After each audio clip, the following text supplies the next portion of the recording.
कश्मीर के पहलगाम में हुए भयावह आतंकी हमले के बाद केंद्र सरकार ने पाकिस्तान के खिलाफ सख्त कदम उठाते हुए सभी पाकिस्तानी नागरिकों के वीजा रद्द कर दिए हैं और उन्हें 48 घंटे के भीतर भारत छोड़ने का आदेश दिया है।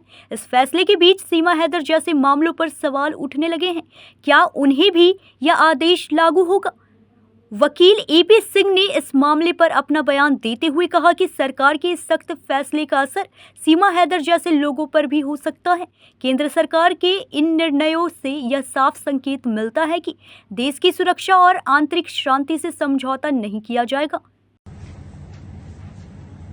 विगत दिवस बहुत ही दुखद आतंकवादी घटना पहलगाम श्रीनगर में पाकिस्तान के द्वारा साजिश और षड्यंत्र के तहत हमारे निर्दोष निहत्थे जो सैलानी टूरिस्ट गए हुए थे, घूमने गए हुए थे, हनीमून मनाने गए हुए थे, कश्मीर की अर्थव्यवस्था को मजबूत करने गए थे और वहां पर दुखद घटना हुई जिस संबंध में सीमा अपनी बेटी और खुद बीमार होने की वजह से अस्पताल में होने के बावजूद बहुत दुखी हुई, बहुत परेशान हुई, क्योंकि सीमा पाकिस्तान से सनातन धर्म ग्रहण करके नेपाल पहुंची थी। नेपाल में सचिन मीना के साथ विवाह करके भारत आई, भारत में भी शादी हुई और शादी के बाद पिछले माह उसने भारत में एक बेटी को जन्म दिया है।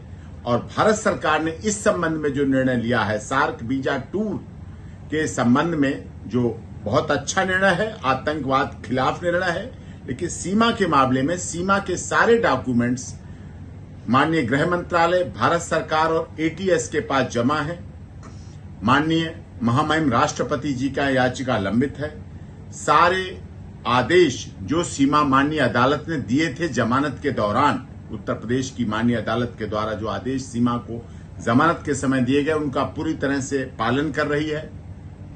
उसी आदेश के अनुसार अपनी ससुराल में रबुपुरा में रह रही है, कानून में विश्वास रख रही है। पूरी तरह से भारत सरकार, उत्तर प्रदेश की माननीय सरकार और माननीय अदालत का पूरी तरह से अक्षरशः पालन कर रही है और इसी तरह इस विश्वास के साथ कि पूरे आदेशों का भविष्य में भी पालन करती रहेगी। वो स्वयं इस घटना से दुखी है, अपने बच्चों के साथ है, शरण के आधार पर है। यही हालात उसके साथ भी थे और आज भी हो रहे हैं कि सीमा, सचिन मीना और स्वयं मुझे भी पाकिस्तान के लोग यही षड्यंत्रकारी आतंकवाद में विश्वास करने वाले मारने का धमकी, काट डालने की धमकी, टुकड़े कर देने की धमकी, बर्बाद करने की धमकी मुझे और सीमा के परिवार और बच्चों को लगातार दी जा रही है, सोशल मीडिया के द्वारा भी दी जा रही है और इस संबंध में भी आगे कार्रवाई की मांग भी समय समय पर की गई है।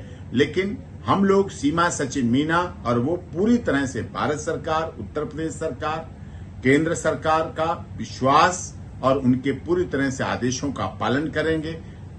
पहलगाम की घटना से पूरी तरह से सभी दुखी है और माननीय अदालत का आदेशों का पूरी तरह से पालन किया जाएगा, शांतिपूर्वक कानून में विश्वास रखते हुए। और सीमा, सचिन मीना को भारत सरकार, उत्तर प्रदेश सरकार की सबका साथ, सबका विकास, सबके न्याय के साथ सीमा शरण के आधार पर आई हुई, क्योंकि सीमा को तो वहां मार डालने, काट डालने की धमकी दी जा रही, इस आधार पर यहाँ है। न्यूज़ इंडिया 24 से काजल सिंह, ब्यूरो रिपोर्ट।